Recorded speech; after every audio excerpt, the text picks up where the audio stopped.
Handog ng Radyo Pilipinas World Service ang programang Global na Tayo. Pag-uusapan, hihimayin, aalamin ang mga isyung pinag-uusapan ng bayan at dadalhin sa pandaigdigang plataforma. Global na Tayo, talakayang hindi lang pambansa, bagkus pang global community pa. Global na Tayo, dito sa Radyo Pilipinas World Service, ang online digital station ng Pilipino saan man sa mundo. Tara na, Global na Tayo!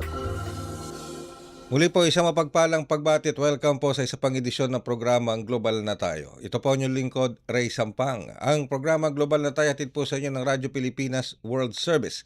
Isa po kami sa mga himpilan ng Presidential Broadcast Service, Bureau of Broadcast Services. Kasama ang buong puwersa ng ating production team mula po sa ating executive producer, Ms. Stephanie Vicente. Ganyan rin sa ating master control, si Emilio Jonel at Susan Aizon. And of course, sa ating wirecast, si Justin. Gayon na rin, nasusubaybayan ang ating mga programa dito sa Radyo Pilipinas World Service Live sa pamamagitan ng ating Facebook Broadcast Live sa inyo po mga Facebook browser. Type lamang Radyo Pilipinas World Service. And of course, sa iba't ibang panig ng mundo, gamit po ang ating shortwave broadcast, gamit ang mga shortwave transmitters ng Voice of America. Kamusta na po kayo ngayong umagang ito ng Miyerkules, isang makulimlim na umaga? Dito po sa natatanaw ko dito sa Quezon City.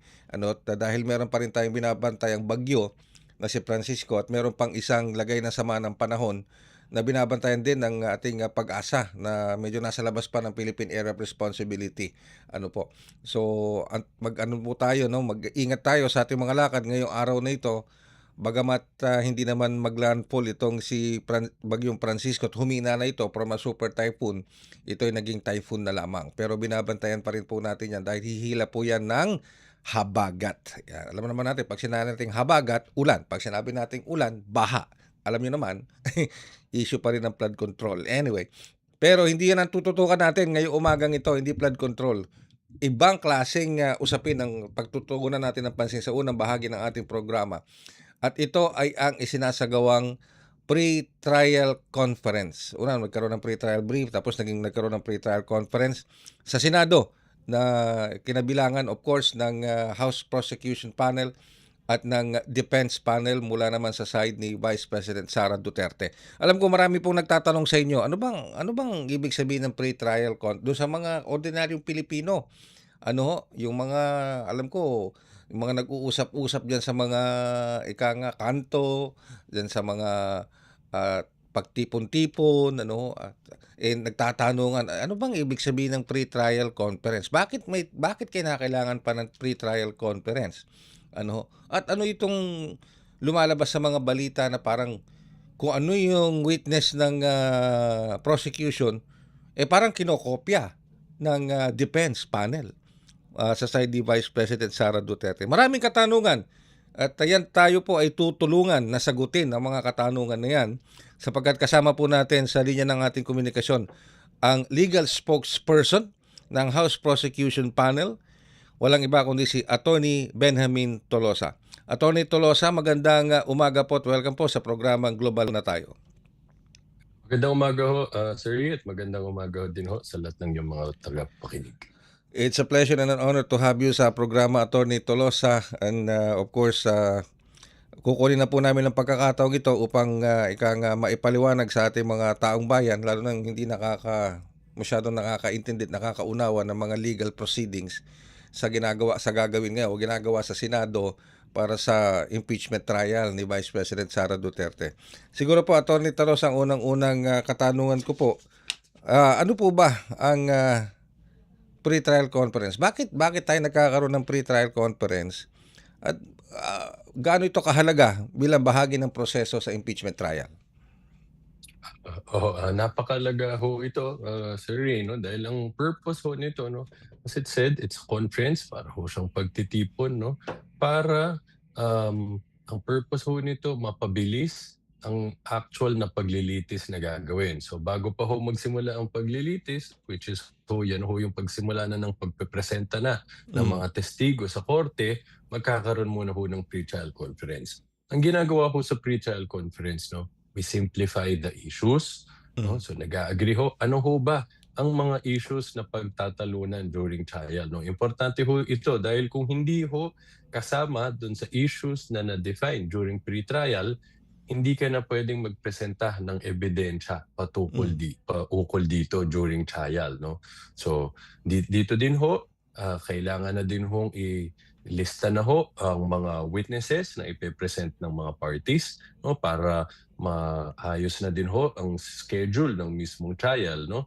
And then pagkatapos din ho, pati ho yung tinatawag na stipulation of facts, no? Kung meron hong mga factual matters, mga ibang bagay na pareho naman hong inaamin na magkabilang panig, para hindi na ho kailangan pa magpresenta ng ebidensya during the trial itself, makakapagpabilis po ito. Alright, pinag-uusapan din po ba, Atty. Tolosa, sa pre-trial conference kung gaano kahaba ang maaring tahakin o duration ng impeachment trial?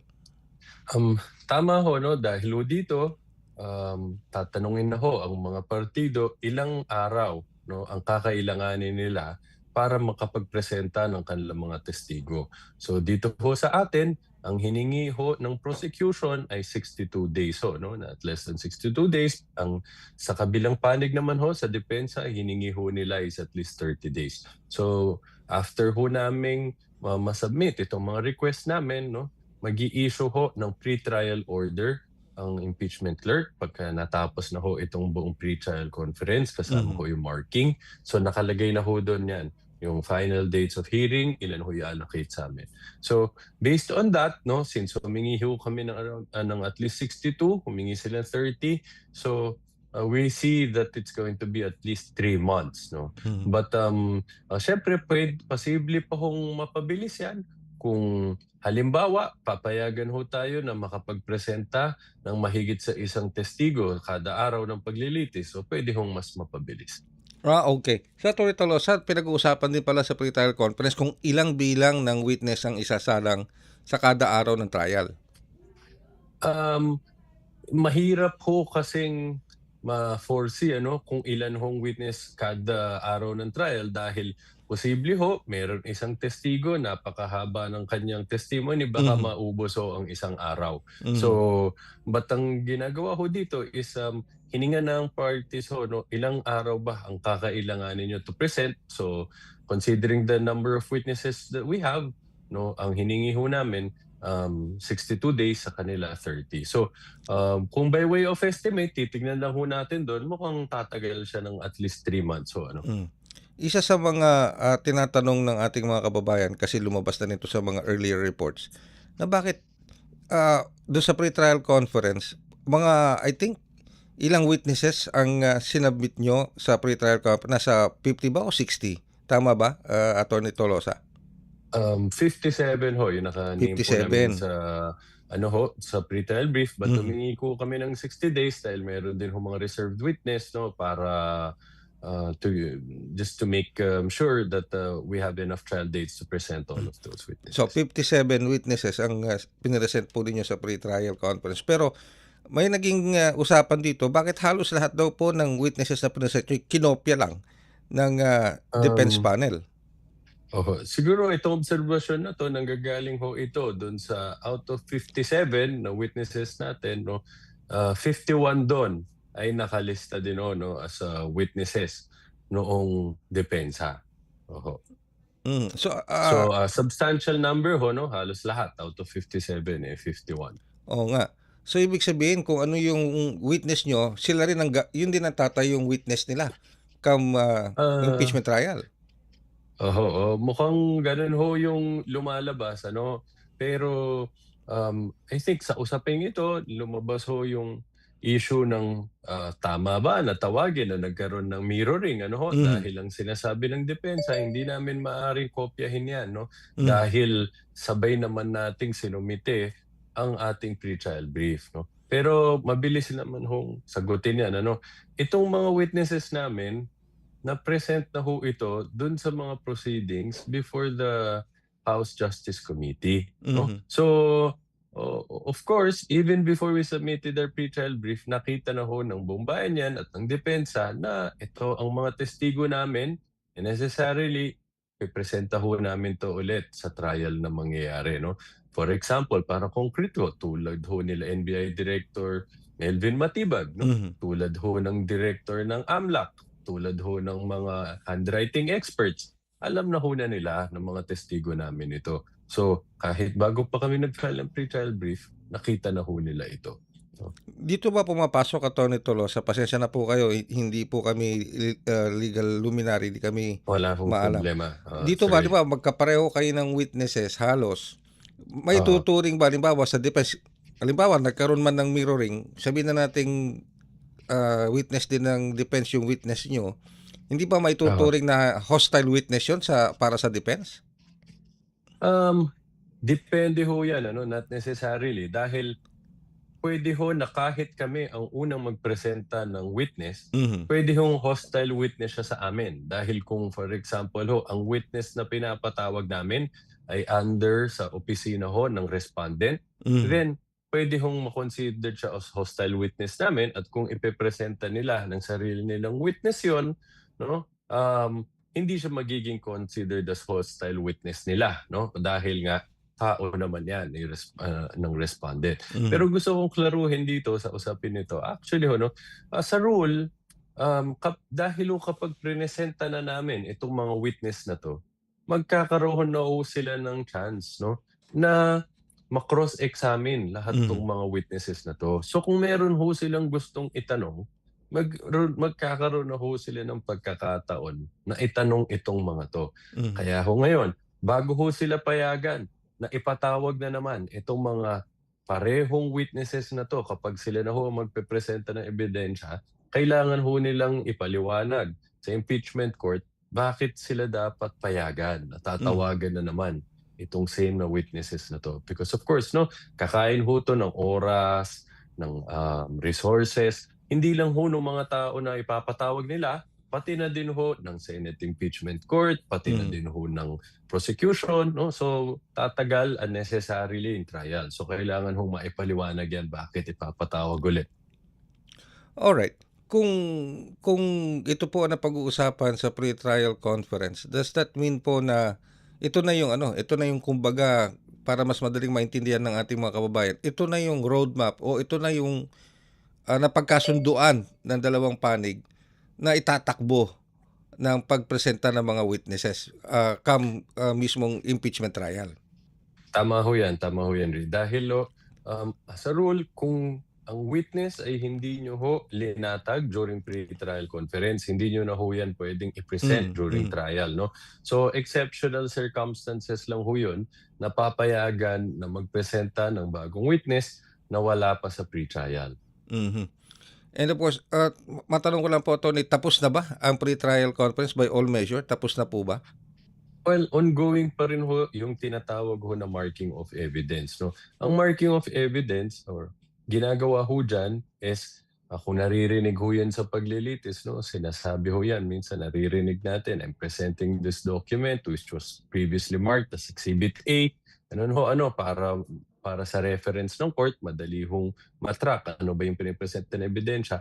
Ginagawa na yun sa pre-marking conference para mas mabilis na, hindi na kailangan gawin yon sa actual trial.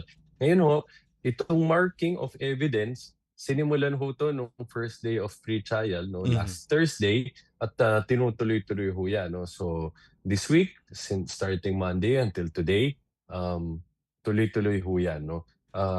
Sa ngayon, by last Thursday, natapos na yung pagmarka ng mga ebidensya patungo doon sa grave threats and assassination plot na reklamo, pati doon sa bribery, doon na nangyari doon sa DepEd na reklamo. So ang natitira na marking of evidence now, yung misuse of confidential funds, pati yung unexplained wealth, yan inaasahan namin na matapos na yan within the week. So dito dahil talagang napakadaming exhibits consisting of thousands of pages, hindi maiwasan na talagang it will take some time, Kaya dito nagpapasalamat kami sa Senate Secretariat. Gumagawa sila ng mga adjustments, accommodations para lalo itong mabilis. For example, today papayagan tayo magtrabaho until 7 p.m. Uy. Tapos nagdagdag sila personnel para makatulong dito. In fact, they created 5 marking teams na sabay-sabay nagmagmarka ng mga dokumento, no, kasama ng mga abogado ng magkabilang panig, paukol ho doon sa mga ebidensya para doon sa confidential funds. Tapos 2 marking teams naman ho para doon sa unexplained wealth, no. At in fact, kung hindi ho yan matatapos hanggang bukas, hinihingi ho natin na payagan tayo na magtrabaho hanggang Sabado. And my understanding is pati ho yan na bigay ho yung accommodation sa atin kahit sa Sabado. Patuloy ho ang trabaho para matapos ito. So ang start po ng impeachment trial is July, tama ba? July July 6 ho. July 6, I'm sorry, July 6.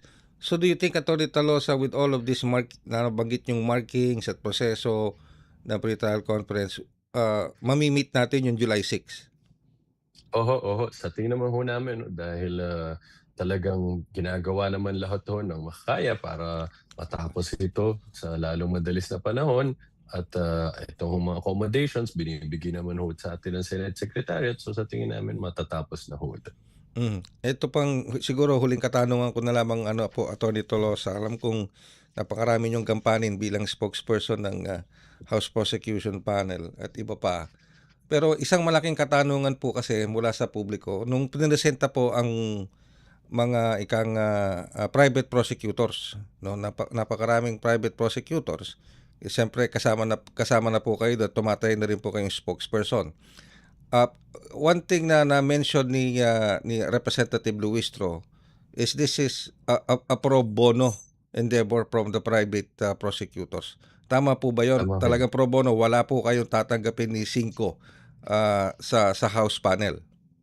Tama ho yun. Lahat ho ng private prosecutors, isa ho talaga yan sa requirement, no? Na dapat may understanding ho, talagang completely pro bono ho ito. Bakit, attorney? Mabigat na kaso to. You are going to litigate the second highest official of the land. And of course, dala niya ang apelidong Duterte. Alam naman natin yan. Pag dinala mo yan, yung political clan na yan, it has weight dito sa ating society. Ano po? Pero why volunteer and contribute your time for free para po dito sa prosecution, Atty. Tolosa? Tama ho yan, no? We recognize that there are serious risks involved, no, by taking on this role. But as trial lawyer, I've been doing this for almost 2 decades already. I saw this that since impeachment is a pivotal constitutional proceedings, no, I saw it as a meaningful opportunity for me to place my experience, no, in the service of that process. Hindi pa ba kayo nababash ng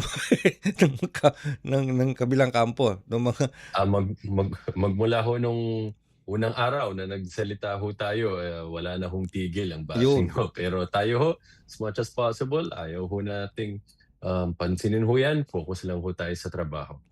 With that, Atty. Tolosa, maraming salamat po. Unless meron pa ho kayong mahalagang gustong ipahatid na mensahe sa publiko na nakikinig sa atin ngayon. At salamat po muna sa paliwanag para maintindihan ng ating mga ordinaryong mamamayan kung ano nga ba itong isinasagawang pre-trial conference at ano nakapaloob dito.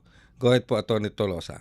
Opo. Maraming salamat din ho, no. Gusto lang ho naming sabihin, no, sa ating mga kababayan, nagsimula na ho ang proseso, gumugulong na ho, at sisiguraduhin natin na magpapatuloy ho ito sa maayos na paraan at matatapos ho ito, no, and to reach its logical conclusion. No, siguraduhin namin, no, na tuloy-tuloy ang puspusang pagprepara namin para sa paglilitis. Para ho at the end of the day, we'll be able to establish ho na a compelling case backed by solid evidence para kapag ho nagdesisyon na ang ating mga kalagalang-galang na senador, no, makikita ho nila, no, ang ebidensya na ating inilatag at ang kanilang desisyon ay magiging base dito sa ebidensya na ito. With that, Atty. Tolosa, maraming salamat po at nawa ay wag po kayong magsawat. We hope and pray na hindi ito ang first and last na makakapanayan po namin kayo regarding po dito sa impeachment trial laban kay Vice President Sara Duterte. Thank you very much po, Atty. Tolosa. Maraming salamat din ho sa pagkakataon. Ang ating pong butihing legal spokesperson ng House Prosecution Panel para sa impeachment trial ni Vice President Sara Duterte, si Attorney Benjamin Tolosa. Magbabalik po kami makalipas ang ilang paalala. Magandang araw, si Dingdong Dantes po ito. Dahil taon-taon tayong binibisita ng bagyo, kailangang handa tayong harapin ito. Naalala ko si Mami, meron siyang isang envelope kung saan nakatago ang mga importanteng dokumento para madaling kunin at dalhin kapag may bagyo. Ang misis ko naman, may nakahanda palaging emergency go bag na may lamang damit, gamot, pagkain, tubig at pera na kasya hanggang 3 araw sakaling kailanganin namin pumunta sa evacuation center. At syempre, ang toka ko, bago pa dumating ang bagyo, sinisilip ko na kung may mga butas ba yung bubong o ang ibang parte ng bahay na kailangang i-repair. Nakamonitor din ako sa updates ng pag-asa tungkol sa bagyo. May kanya-kanyang responsibilidad sa bahay para sure na ligtas ang buhay. Dahil #panatag ang may alam. Maging panatag Pilipinas. Global na tayo! Global na tayo! Kasama si Ray Sampang dito sa Radyo Pilipinas World Service. Kayo po'y patuloy na sumusubaybay sa ating programang Global na Tayo dito pa rin sa impilang Radyo Pilipinas World Service. Alright, kabilang po sa ating tututukan din sa ating programa ay itong naging move ng gobyerno ng Pilipinas na o ng ating BSP o ng ating mga economic managers na ibaba ang gross domestic product sa 3.5% to 4.5% for 2026, if I'm not mistaken. Mas mababa po ito kumpara doon sa mga naunang forecast na 5% to 6% na gross domestic product target for 2026. Ngayon, anong ibig sabihin nito para sa isang ordinaryong Pilipino na nakikinig sa atin? Anong ibig sabihin nito para sa isang overseas Filipino worker na nakikinig at nanonood sa atin ngayon na nasa ibayong dagat? Mahalaga ba to? May epekto ba to sa ating ekonomiya? Ano bang ibig sabihin nito sa overall performance ng ating ekonomiya sa likod ng mga nangyayaring geopolitical conflict sa labas ng ating bansa at maging dito sa loob ng Pilipinas sa nangyayari sa atin? So alamin po natin yan mula po sa DepDep. Makakasama natin mula sa Department of Economy, Planning and Development o DepDep. Walang iba kundi ang ating butihing Undersecretary Rosemary Edelion. Yusek Edelion, magandang umaga po at welcome back po sa Radyo Pilipinas World Service. Yes, magandang umaga naman po, Sir Ray. Well, thank you very much po, Yusek, sa pagpapaunlak po sa aming request para sa panayam ito. Well, Yusek, 3.5% to 4% na GDP. Mas mababa po ito kaysa sa 5% to 6% GDP na forecast natin for 2026. Can we please know, Yusek Edelion, ano yung mga factors na naka-affect para ibaba ang GDP to 3.5% to 4%? 3.5 to 4.5%. Yun po yung bago na, okay. na forecast for 2026. So, ito po kasi, so as you know, kalahati na ng taon. And so, ang kailangan natin ngayon is, actually, we're preparing for the 2027 budget. And so, for the 2026, kailangan magkaroon tayo ng mas realistic, na numero for 2026 kasi ito rin ang pagbabasihan ng ano yung magiging target for 2027 at saka ano yung pinaka-importante yung ano yung levels nito. So nakita natin kasi na for the first quarter of this year, yung GDP natin, ang growth rate was only at 2.8. Nag-moderate tayo nag-slow down ang ating GDP growth rate. And tapos nagkaroon tayo nitong Middle East crisis nga beginning March. Actually February 27, 28 na. So March 1, ito yung naka-apekto hanggang ngayon nga po na nararamdaman natin to. So ina-expect natin na this will affect many sectors. Tapos ang nakita rin natin from the first quarter siguro until the second quarter, is yung sa public construction. So malaki rin na nagiging delay natin dito. Actually for the first quarter, ano po yan, ang public construction contracted minus 31.5% po yung contraction na yon from the year before. So malaki po ito. Dahil nga po to dun sa mga kasi nga yung mga listahan ng mga yung medyo kaduda-duda Mhm, nating na mhm. ano no na contractors. So ini-stop muna to tapos doon sa iba nagdagdag ng mga controls. Kaya malaki po yung naging kabawasan sa spending on construction.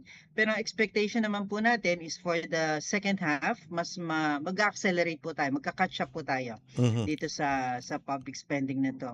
Okay. Yung agriculture po natin, ano din, bumaba, nag-contract din po ito nung first quarter, and we expect that with the El Nino, tapos dahil sa Middle East crisis, tumaas din po ang presyo ng fertilizer. So ito po yung parang during the time na magpa-plant sila, dito nila kailangan yung sa fertilizer nga. Ito yung tumaas yung presyo. Tapos nagkaroon din tayo kasi ng medyo mainit na panahon talaga nung first few months of the year, no? So ito po yung mga sektor na maapektuhan dito. Pero syempre Mhm. kasama, pinakamalaki din po dito yung transport, mga utilities natin, expected din po to na matatamaan. Alright. So, may kinalaman din po ba dito, Yusek Idilion, yung government spending natin ngayon? Kasi parang nakikita yata mas medyo mabagal pa rin o mababa pa rin ang government spending. Yeah.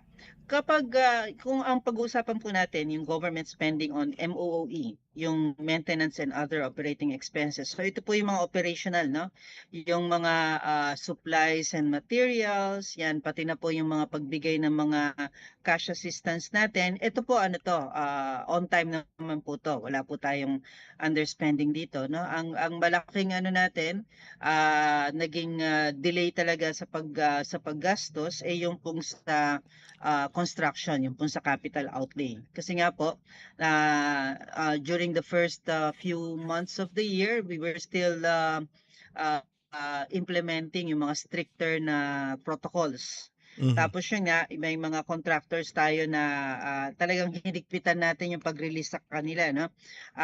So ito po yung ina-expect naman natin na going forward, magka-catch up po catch up po yung infrastructure spending. Ayun, okay. And of course, Yusek, isa rin sa mga nakikita, tinitingnan yung paghina ng piso laban sa dollar. Meron bang connection diyan, ang paghina ng piso laban sa dollar?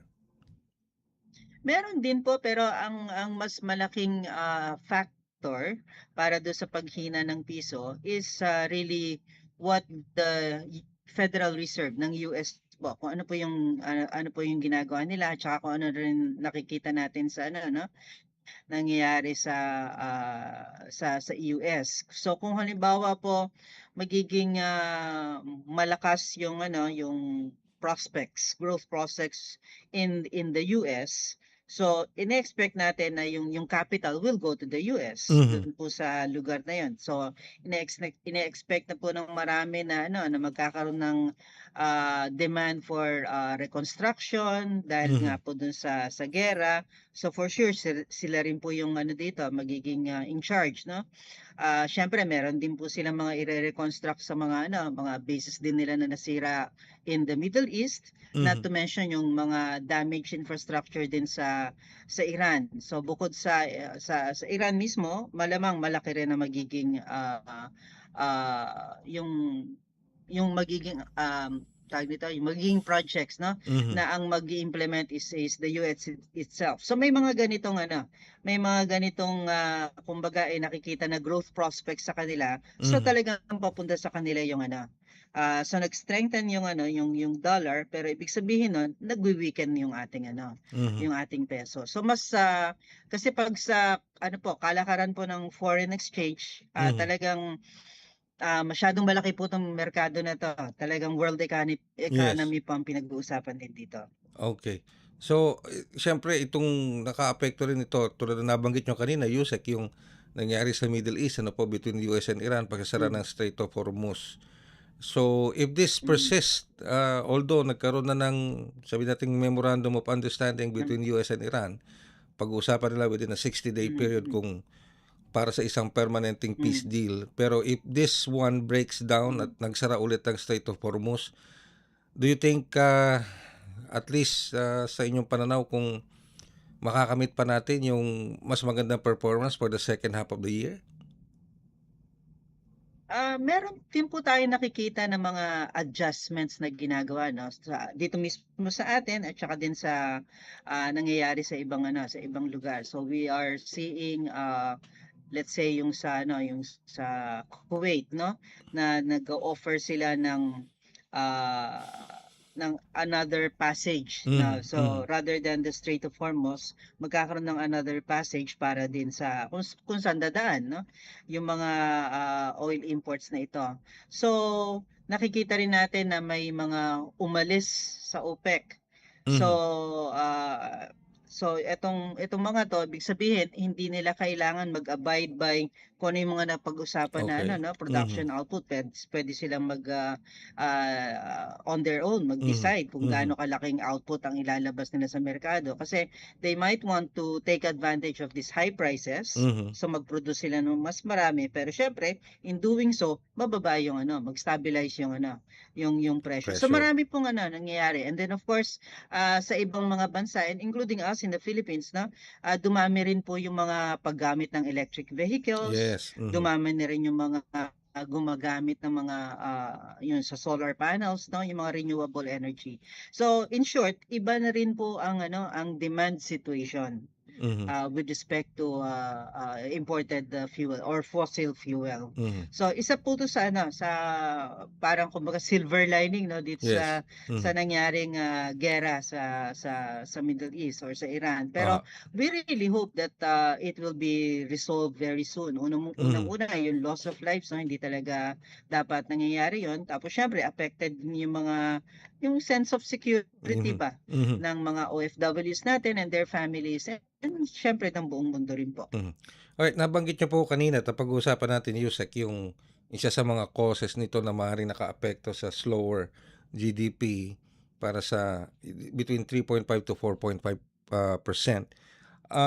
Nabanggit niyo yung slower government spending, yung epekto ng Middle East crisis sa transport, sa agriculture. Pero of course, pag sinabi kasi nating gross domestic product, ang naiintindihan po natin mga kababayan is more on gaano karami yung napoproduce ng Pilipinas na produkto. So, sa manufacturing sector po, ano po ba ang mas pinakamalaking tinamaan dito batay sa naging pag-aaral po ng DepDep? Actually, as a whole, yung manufacturing sector, malaki po ang nila, ang tama nila dito, especially dun sa mga nasa tawag natin mga island provinces, no? Especially yung mga off-grid na provinces, kasi ito po mga to nakarely po sila sa mga diesel-powered na generators. Dahil mahal nga po si diesel, so ang laki po ng nagiging gastos sa kanilang pag-produce. So yung iba na syempre may hirapang mag-cope, medyo babawasan muna nila yung kanilang production. Yung iba naman meron namang naka-stock na inventory, so they will just draw down on these inventories, and hoping that things will get better bago sila mag-produce ulit. Related din po dito, Sir Ray, yung global economic outlook na medyo malaki din po yung forecasted na slowdown, ng mga 3.1% na lang ang naging expectation. That's for the entire world. So makakaapekto rin po to sa ating exports. Although sa ngayon maayos pa po ang performance ng exports natin as of the first quarter. Tapos ang pag-asa din natin dito, kasi karamihan po nitong mga kunwari mga chips na yan, yung mga semiconductors. So, marami po dito through plane ang pag-ship nila. So isang maganda naman is expected na bababa yung jet fuel, yung presyo ng jet fuel. So this will be a good development naman for them. So ito po bang lower GDP na 3.5 to 4.5%, may epekto po ba ito sa ang ratio ng GDP to our national debt, Yusek Edilion?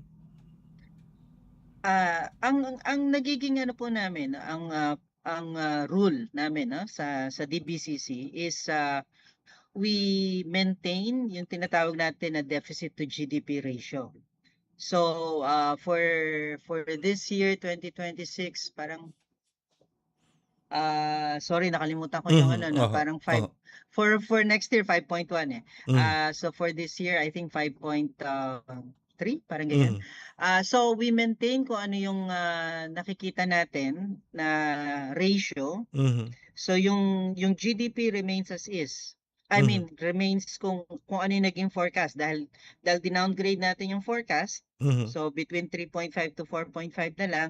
So magkakaroon po ng bagong computation din yung sa nominal GDP, and then kung magkano yung kalalabasan nitong deficit na to. Yun lang po yung magiging ano, yung sa borrowing program natin. mhm, Now, just to say as well na with respect to the borrowing program, ang ginagawa rin po kasi natin is we also take advantage of yung investor appetite okey. dito sa atin, sa bansa natin, at saka globally.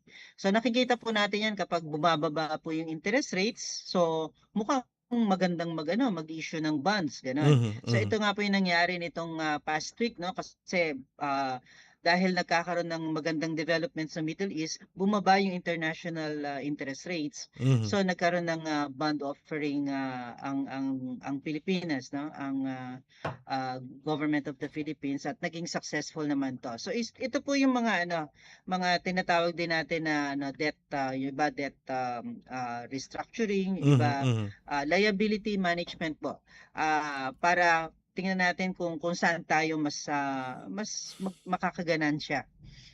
Depende nga po sa takbo ng merkado. Pero minamaintain po natin na dapat yung ating deficit to GDP ratio pababa po to all the way 2030. Meron po tayong tinatawag na fiscal consolidation program Mhm, wherein yung deficit to GDP pababa to over the years. mhm, Although ipinrolong na nga namin yung yung pagbaba all the way to 2030. mhm. Yun, ito po yung ano natin, yung ating kung paano So natin mina-manage yung ating debt. so okey, pababa na po siya yung, deficit to GDP until 2030. Mm. Tama po ba yung dinig ko, Yusek Until Edilion? 2030, tapos hayaan na po natin yung susunod na administration na para Okey, na sa kanilang commitment going forward. yeah, Pero we hope that they will continue that downward trend. alright. Okey. So, sige, by average yung pong pagbaba percentage simula nung nabanggit po niyo hanggang 2030, mga ilang percentage po ang pagbaba? Ah, Hindi ko alam yung ano namin, yung kasi nagbago rin as of the 193rd DBCC eh. Siguro i-text ko na lang po sa inyo yung Opo, opo, attorney sige. kasi No problem, no worries po. wala sa akin yung Oo, yung bagong statement namin. opo. Well, siguro last question na lang po, Yusek Edilion, kasi medyo siyempre anything that comes out from the economic managers mula sa DepDep, especially when it comes to economic figures, tinututukan po ng bayan. Maski na yung ating mga ordinaryong mga kababayan, natuto na rin tumutok sa mga ganitong klase ng mga usapin. Pag sinabi po ba nating binaba sa 3.5% to 4.5% from 5% to 6%, dapat po bang may ikabahala ang sambayanan ng taong bayan sa pagbaba ng GDP? Is there meron ba silang dapat ikabahala? Are they supposed to be worried? O anong dapat nilang gawin tungkol dito, Yusek Edilion? Um, Bali, kwan po, lahat naman po ito ay kumbaga all because of we want prudence in fiscal management. So, tulad nga po ng sinabi ko na sa ngayon, ang ginagawa din po natin ay it's really about the budget for 2027. Yon. Kasi kung halimbawa po, sasabihin namin na okay, i-maintain natin yung yung target 5 to 6%. So ibig sabihin, palagay niyo na ang magiging base natin is nasa let's say, kunwari 30 trillion. Hindi pa naman tayo gano'n, pero para mas madali tayo mag-ano, no? Yan. So 30 trillion po. So, ah, kailangan yung budget natin ganito kalaki lang, 'yon. Or ganito Mhm. kadami, 'yon. Mhm. Let's say 7.5 trillion, ganyan. Eh kung halimbawa hindi natin na-meet yung ano, yung GDP na yun nga na Okay. 30 Mhm. trillion dahil nga mababa yung ngayon.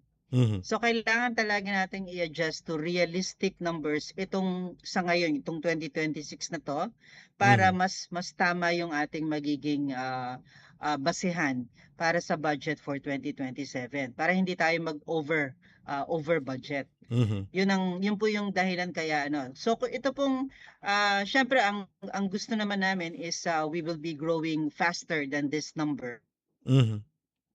Ayun. and all the shocks. And Mhm. then we take this into consideration in coming up with the 2027 budget. So para firmer po yung ating numero itong 2026 at ito yung magiging basehan for the 2027 para yun nga po hindi over budget tayo pagdating sa 2027.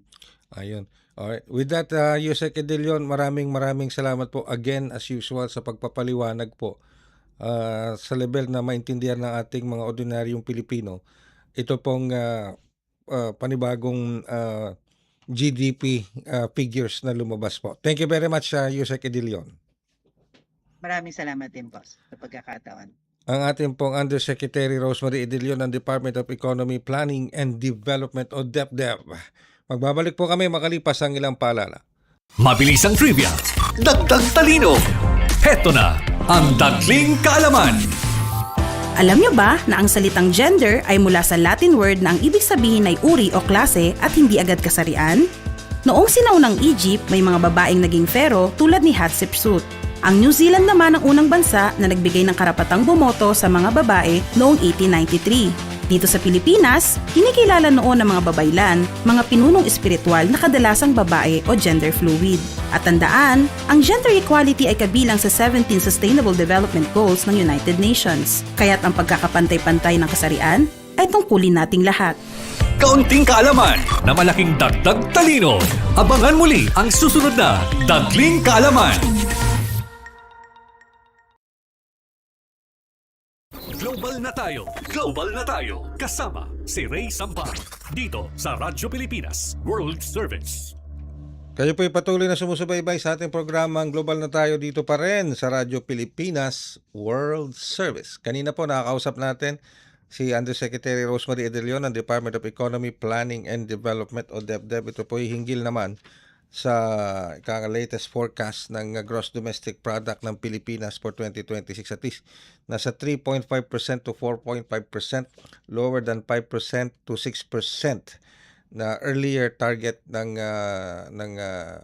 mga Philippine government for 2026. Ano po, at dito na ipaliwanag ni Yusek Edilion kung ano yung mga naging factors kung bakit bumaba sa 3.5 to 4.5% ang GDP. Pero ina-expect nila na come this second half of the year makabawi ang Philippine economy at maibalik man lamang sa 5% to sabihin natin 6% yung gross domestic product target for 2026. Now mga kababayan, alam ko inaantabayan ninyo itong panayam na ito sapagkat ito'y ika nga na pag-uusapan talaga ngayon simula nung nangyari ang karahasan pamamaril dyan po sa San Jose National High School sa Tacloban City na ikinasawi ng 3 estudyante at kinasugat ng marami dahil sa pamamaril ng 2 menor de edad din na estudyante. Marami nagtatanong ngayon, talaga naman, bakit hindi sila pwedeng litisin o bakit hindi sila pwedeng patawan ng parusa katulad ng mga ordinaryong gumagawa ng ganitong krimen dahil ba sila'y menor de edad? Dahil ba sila'y protektado na tinatawag na Juvenile Welfare Act? Ano po? Just to mention, itong batas na ito, itong Juvenile Welfare Act na ito ay inakda, inotor ni Senator Kiko Pangilinan. Ano? At ito ngayon ang malaking usapin dito na kasi sinasabi po nung initial reports, yung mga initial reports investigation, planado plinano ng dalawang menor de edad na sangkot dito, yung pamamaril. At meron ding aligasyon na sila daw ay nabubuli. Okay?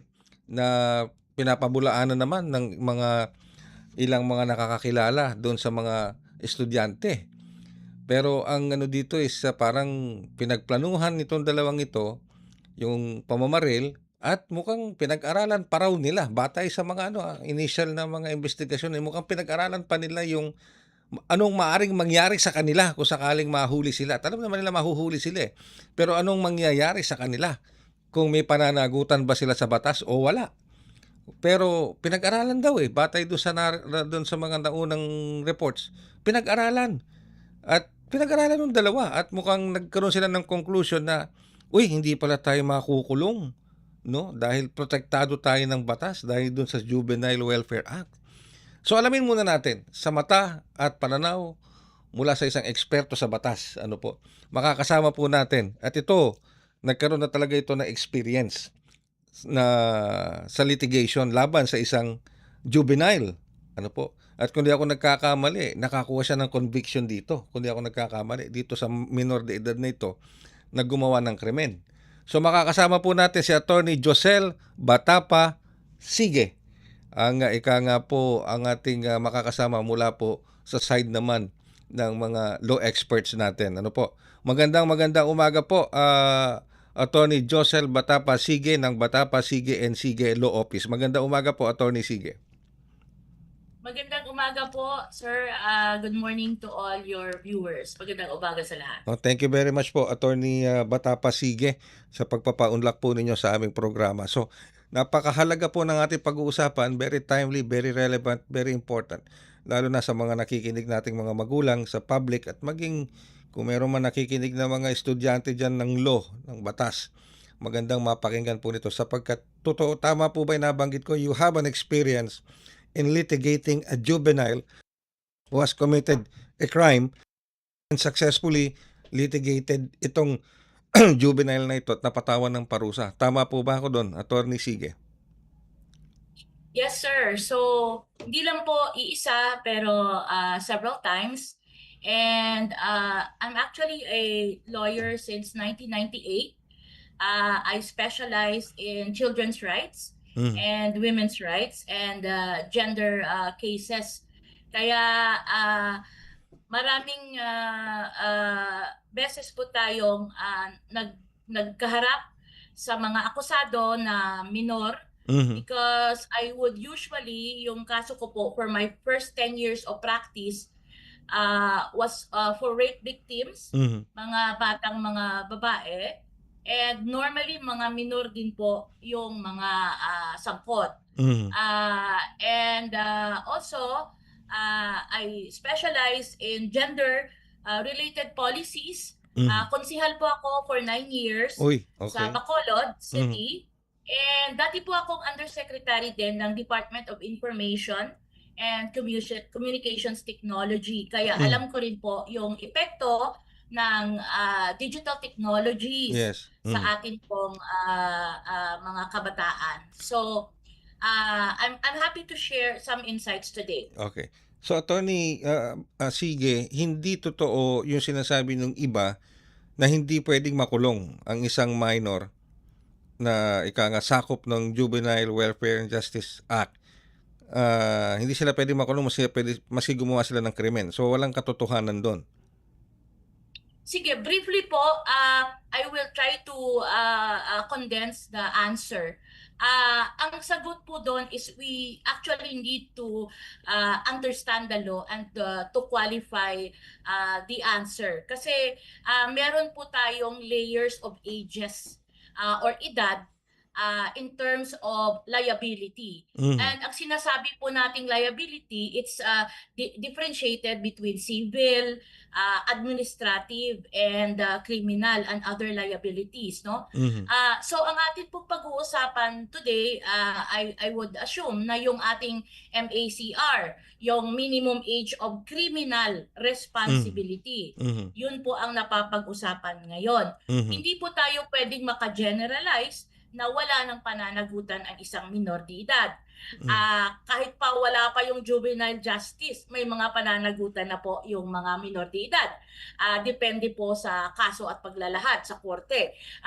Hindi nga lang po natin masabi na ito'y criminal ba, civil ba, or administrative ba. So pag sinabi nating administrative, maybe meron mga sanctions na hindi naman punishment, pero para sa reform ng bata. So sir, when we talk of minimum age of criminal responsibility, tama po na 15 po yung ating sinusunod dito sa Pilipinas. And if we compare it with other countries, iba-iba po yon. Meron pong mga countries na as low as 10, as low as 12, meron na pong criminal responsibility. So dito po sa Pilipinas, dahil po sa RA 9344, naniniwala po yung Pilipinas sa pamamagitan ng ating mga mambabatas na importante ang tinatawag na restorative justice. Okay. Hindi po remunerative or punitive justice. Yung sinasabing punitive or remunerative justice, yun pong talagang a tooth for a tooth. Yung pag may pinatay ka, dapat patayin ka rin. So, dito po sa Pilipinas, ang ating pong what we believe is really restorative justice. Kapag bata pa yung tao, baka naman mag-reform. Kahit nga naman yung mga matatanda na, pwede rin naman asahan natin na mag-reform. So, ang nilagay natin na edad sa batas is 15. Pero, meron po yung mga nuances. Okay? So, first of all, pag 15 po, below 18, tinitingnan po natin yan kung meron siyang discernment. Alright. Okay? Yung talagang sinadya, yung talagang pinag-isipan, pinagplanuhan, yung sinabi mo, yung yung premeditated, yung vicious mental thinking na talagang gagawin ko to at alam ko ang consequence nito. Yun po ang tinatawag natin na discernment. Alright. Pag below 15 po, yun po ang tinatawag natin na wala siyang criminal liability, pero pwede po siya pa rin mag-undergo ng diversion. So, ang diversion po natin, yun doon tayo talaga gumagamit ng restorative justice. Ang problema po, sir, and I hope we have time to discuss, Sige yung po. sinasabi nating diversion, parang hindi din naman ito epektibo kasi in my experience, marami po tayong mga bata na dumataan sa diversion, paglabas nito ay nagiging criminal pa rin. Okay. Kaya yun po ang sinasabi natin na parang alam mo, ang maganda yung adhikain ng batas, no? The law, the spirit is good, but the implementation is really questionable. And I feel like, just to wind up this first answer, lahat ng nangyayari ngayon sa Pilipinas, hindi lang itong nangyari sa Tacloban and many other things, sir. It's really a wake-up call for our policy makers. Magtrabaho naman po kayo kasi marami po tayong dapat aayusin sa ating policies. Ang policies po ay napaka-importanteng gawain para sa ating bansa. Tama yung panawagan nyo, Attorney. Sige, magtrabaho naman yung ating mga mabatas, lalo na yung mga hindi nagsisipasok at hindi nag-a-appeal sa mga session. Anyway, Attorney, ganito, kasi sinabi mo, isa sa mga kino-consider dyan, yung minor, kung may discernment siya, no, sa isang magiging batayan para maging basihan kung ito man ay mapapatawan ng parusa, kung ano man, anong tawag dito, kung dadalhin man siya sa isang welfare house or something, house doon or somewhat. Pero pag kasi natin yung discernment, alam niya yung ginagawa niya, di ba? Sa maigsing salita sa Tagalog, alam niya yung ginagawa niya. Tama po ba yon, Attorney Sige? Alam niya po at alam niya na mali, alam niya na makakasakit, makakaharm ng ibang tao. Alam mo, sir, ito kasang discernment na to, dito ko i-anchor yung stand ko mamaya if matatanong niyo po ako tungkol sa batas. Yes, okay. Importante po itong determination of discernment. Yes. Sa panahon po kasi ngayon, as a digital countryside advocate for the last 22 years, pinag-iisipan din po namin with all my networks how we upscale and we form the brain of a human being para maging adaptive siya at magaling sa ating digital age. Iba na po yung mundo natin ngayon. Iba na noon, iba na ngayon. So, marami tayong pagbabasa na nagpapakita na grabe po ang impact ng smartphones, ng digital age, ng internet, especially sa ating mga kabataan. Tayo po, digital migrant tayo, I believe. In short, kalahati ng buhay natin, walang internet. Kalahati, may internet. Yeah, Pero that's ang true. ating po mga kabataan ngayon ay actually digital natives. So, iniisip po natin na iba-iba po ang influence ng digital technologies sa mga bata. Depende po kung saan sila at kung ano yung kanilang nafa-follow, nakikita, or ang pagpapalaki ng kanilang mga parents. Yun. Kaya makikita po natin, magugulat na lang natin, kahit below 15, marami nang alam. Pwedeng maraming alam sa kagalingan. Sabihin na natin yan kasi marami din pong nagsasabi na masama yung internet. Ako po ay hindi agree doon. Okay. Depende po yun sa gumagamit. Kasi marami din po, at I have to say this publicly, marami po ngayong mga businesses na nagtatrive sa internet. In fact, services, kanina si Yusek Rose narinig ko, services is the biggest contributor to our GDP. Yes. Ito pong all ICT-enabled services, ito pong nagbibigay ng ekonomiya, nagpupush ng ating economy. And of course, I will have to say, side by side are OFWs. Ito po yung ating digital services and OFWs. Magkatuwang po ito as a pillar kung saan nakatayo ang ating ekonomiya. Kaya nga, sana naintindihan ito ng mga policy makers natin kasi nahihirapan na yung ekonomiya natin. So this digital age, sir, also has an impact on the human formation of our brain. Kasi po, ang ating formation of our brain, technically sa science po, nasa 1 to 15. Okay? Yeah, okay. All of us were born with an unfinished brain. Sana alam natin yan sa mga magulang na nakikinig. Pag nanganak kayo, hindi pa po tapos ang formation ng brain ng utak ng anak nyo. Oo, lalo na po 1 to 7, di ba sir? 1 to 7, 1 to 7, pag ang bata may nakikita ng violence sa bahay. Pag yung bata, hinahayaan mong sabunutan ka kasi anak mo, okay lang. So, ito, nagpo-form sa kanyang brain. Hanggang 15 po yun. And I have to say that, ito, kahit sabihin natin scientifically, hanggang 15 yung formative stage ng bata, maraming mga bata na mas advanced before they reach the age of 15. Pero, kaya dito po natin masasabi na discernment has to be determined even earlier than 15. alright, pag-usapan lang natin ito ng mas masinsinan. Ano po, Attorney Josel Di Bali, mag-overtime tayo. Magandang usapan to eh. Okay.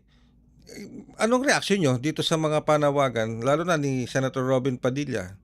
Pinanawagan niya sa kanyang mga kapwa mambabatas na ipasa na yung kanyang panukalang batas na ibaba ang age of criminal liability all the way down to 10 years old.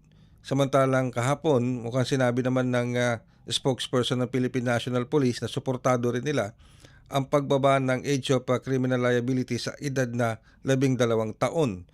Ano pong reaction nyo dito? Do you support this move? Paggagamitin ko po yung lens ko bilang isang ina at also bilang isang lawyer that has actually handled so many cases of rape with by a gang. Isang minor po na babae, kliyente ko, pinagtulungan ng mga minors na siyam sila. Isang babae na detain kasama ng mga lalaki sa detention cell, pinagtulong-tulungan, ginahasa. 16 years old na ginahasa rin ng minor. Sasabihin ko pong, sige, ibaba natin. Pero pag gagamitin ko po ang lens ko as a lawyer, as a child rights advocate, ibalanse po natin. Pag-isipan po natin, paano po natin, sir, ibabalanse? Huwag po tayong magmamarites. Yan po ang kalaban ko. Kailangan natin data-driven. Yun po ang problema sa Pilipinas. Hindi po tayo data-driven.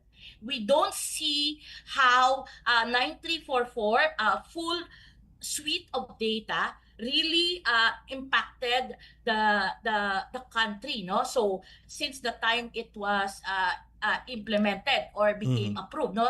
Ang timely lang, 10 years na po ngayon yung 9344, 2016 po. Alright? So, wala po tayong data-driven na approach in all these policies. So, in your program po, bibigyan ko po kayo ng data-driven sa based sa aking experiences. Okay? Based sa aking experiences. Una po, kailangan nating isipin na tayo po ay signatory sa maraming international laws on child rights. Kaya ang panawagan po ng UNICEF na sinasabi nilang 15 and other United Nations arms sinasabi nilang 15, i-weigh din po natin yan. Okay? Pero number 2, tingnan naman natin ang impact ng digital age and ang kakulangan ng basic services in terms of juvenile justice in the Philippines. Gusto ko pong sabihin ito. Una, sa batas na nag-amend ng 9344, dapat sana po meron tayong mga provincial youth centers for reformation. Sa ngayon po, sa 1,600 plus na LGUs, awa ng Diyos, meron tayong 100. Ha? So, just 100 lang? imagine. 100? 100 lang po. Alam nyo naman, itong mga juvenile justice law, itong mga law para sa digital skilling, hindi po ito nakakatikim ng budget. Nandun po lahat sa program. Yung mga programa po na walang batas na humahalili, doon po napunta yung pera natin. Kaya for many years po, ang sinasabi ko, lagyan nyo ang pera, ang mga tamang batas. Okay? Number 2 po, grabe, in my experience as a city councilor, I actually passed the ordinance celebrating Social Work Week in Bacolod City. Alam mo, sa aking pag-aaral, sir, meron mga school, nagsara na lang ng social work na kurso kasi wala nang kumukuha ng social work. Nako, Sus Maria Josep. Oo.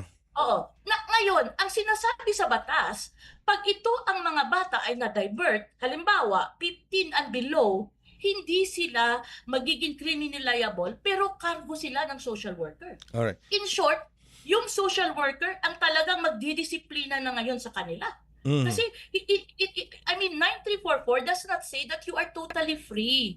Sa totoo lang, sa mga magulang na nakikinig ngayon, may record pa rin ang anak nyo. Kahit hindi criminal liability, nakatatak na yan. Pero, yung sinasabi nila, attorney, na kung hindi man makulong yung bata, ipataw na lang sa magulang. Pwede ba yon? Okay, that's a good question. Again, I will wear my lawyer's hat. No? So, hindi naman natin pwedeng criminal liability agad ang mga magulang. Kasi iniisip natin, paano ko yung mga magulang wala namang kaalam-alam sa criminal act. Sabihin natin siguro sa pagpapalaki. Pero of course, in court, you cannot put that as an evidence to prove criminal liability. Pero of course, meron tayong mga sinasabing mga iba pang liability. Kaya nga, di ba, may mga restoration tayong sinasabi. Yung mga magulang normally ang nagbabayad kung ano man yung mga nasira ng mga anak. So, pero pagdating sa isang instance na ang magulang ang nag-udyok, okay, ang magulang ang nag-utos, ang magulang ang nagbigay ng baril, or ang magulang ang nagsabi na i-cause mo ang harm na ito indirectly, no? Sa abogado na yan kung paano nila ilatag yan. Of course, the parents will be liable. Okay? Yun, So okay. siguro sa pag sinabi nating baril, siguro hindi sa pagpatay or di sa pagka criminal negligence na sinasabi natin, na yung pinaka-gross na negligence is hindi mo nga sinabing gamitin ng anak mo yung baril, pero sinabi mo, sa'yo na to. O, diba? So that's basically also amounting to serious negligence. So iba-iba ang ating pag-a-approach niyan sa mga parents, no? So iba-iba. So now, I would like to emphasize this. Pag 15 and above to 17, pwede pa rin yan siyang i-hearing. Okay? Ang 94.4 nagsasabi na pag minor ka pero above 15 ka, ang sinasabi natin dito is pwede kang i-determine kung ito ba ay rape, ito ba ay homicide, pwede ka pa rin patawan ng sentensya. Pero ang sentensya ay medyo geared towards reformahin ka. Okay? Reformahin ka. So ito yung tinatawag natin na diversion. Ito rin yung panawagan ko sa mga LGUs. Ito pa sir, no? Kasi sa bagong batas ngayon na nag-amyenda ng RA 9344, ang bawat LGU, ang bawat syudad, probinsya ay dapat gumawa rin ng sarili nilang mga diversion strategies. 'Di ba? O, ngayon, pag gusto mong diversion strategies, 1 taon dyan siyang maglinis sa barangay plaza, Pero no? okay. So, Pero hindi will pwedeng, that yung ba pass lang na walang liability. Well, attorney, Sorry. yung paglilinis na yan, yung mga diversion programs na yan, will it be commensurate sa mga nangyayari tulad dito sa nangyari sa Tacloban, 3 patay, ang daming sugatan. Yung bang diversion na yan, will that suffice doon sa bigat na nagawa nila? I will talk about Tacloban but in a very general sense para hindi po tayo sir masubjudice kasi siyempre or ma-preempt natin yung mga decisions. But the fact I have is the other one is 15. So definitely there is a possibility of criminal responsibility once discernment is ascertained. Okay? So parang obvious naman at napapag-usapan na yan. Okay? Yung isa po ay 14. Diyan po tayo magdi-discussion. Diyan po tayo magdi-discussion na ngayon. Kasi yung isa below 14. At asa nasabi ko na po, ang batas natin nagsasabi na below 15 ay automatically, no, medyo hindi natin siya ililitisin, hindi natin siya i-charge. Pero meron pa rin siyang diversion and other strategies. Okay. Now, hindi na ako magpapatumpik-tumpik pa, sir. I wanna go straight to the point of what you asked. Ang sa akin po is this. Personally, but I stand to be corrected kung sino man ang may iba pang idea. But personally, I would stick to the 15 kasi yan ang ating United Nations na commitment, no? But I would lower the age of discernment. Okay? In short, ang dinidetermine kasi natin dito is 15 to 17 discernment eh. So yun doon lang nakakapag-determine ng discernment yung korte. Below 15 nakatali yung kamay ng korte. Nakatali siya.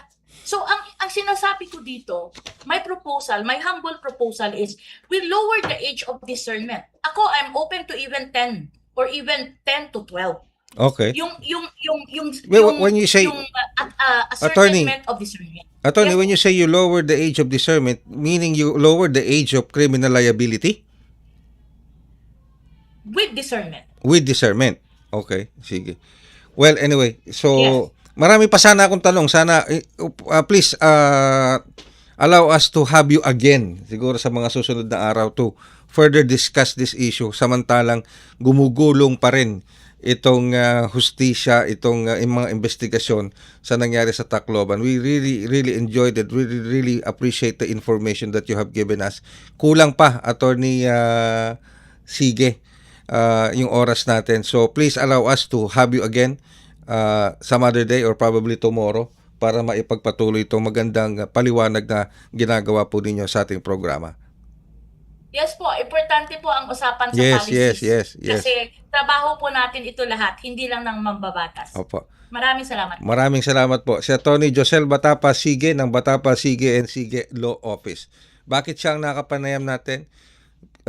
Pinilit po natin siya makapanayam sapagkat si Atty. Josel Batapa Sige ay humawak na ng kaso ng juvenile case na katulad ng mga nangyayari ngayon. And sabi nga niya sa haba ng kanyang profession, mga ilang kaso na rin ng mga minors ang kanya nahawakan sa korte at mga kasong successfully litigated. Kaya meron siyang experience pagdating sa juvenile law. Kaya siya po ang ating napiling makausap. Pero kulang pa ang oras, tutuloy natin sa iba pang mga pagkakataon. Maraming salamat po sa oras na pinagkaloob niyo sa amin. Siguro yung Digital Pinoy, shout out po sa Digital Pinoy. Shout out sabi ni Miss Stephanie Vicente kay Ronald Gustillo, ang national campaigner ng Digital Pinoy. Shout out daw po sa shoutout na po ulit sa Digital Pinoy, sabi ni Miss Stephanie Vicente. Pasensya na po, Mr. Gustillo, no? Baka naman pwede nating idalin o ikarga sa iba pa nating programa itong panayam. Kasi importante rin itong panayam sa Digital Pinoy kasi tinuturo po sa mga naunang investigasyon, napakalaking impluwensya nun. Ano ba yun? Ano ba itong larong tong Gorbax? Gorbax, no? Laro to na Gorbax. Ano ba to? Katulad ba to ng Red Alert na kinalakihan ko noon? Iba. O kaya yung Doom, yung mga ganun ba? Iba na ano naman to, masyado raw gory itong Gorbax ito raw yung nilalaro ng isa doon sa mga suspect at parang ginaya or something. Kaya nakaban ngayon tong Gorbax. Ano po? So, ang tabayan po ninyo yung panayam na yan with the Digital Pinoys sa panguna ng kanilang national campaigner na si Ronald Gustillo. Maraming salamat po sa oras na pinagkaloob nyo sa amin at thank you very much kay Garage sa message na pinadala mo sa akin. Thank you so much. Thank you so much for that message. Ano po? At again, sa ngalan po ng lahat na bumubuo ng Global na Tayo, ako po yung lingkod, Ray Sampang. Ang tabayanan, ang iba pa natin mga programa, especially ang ating English Service Program, dito pa rin sa Radyo Pilipinas World Service. Handog ng Radyo Pilipinas World Service ang programang Global na Tayo. Pag-uusapan, hihimayin, aalamin ang mga isyung pinag-uusapan ng bayan at dadalhin sa pandaigdigang plataforma. Global na Tayo, talakayang hindi lang pambansa, bagkus pang global community pa. Global na Tayo, dito sa Radyo Pilipinas World Service, ang online digital station ng Pilipino saan man sa mundo. Tara na, Global na Tayo.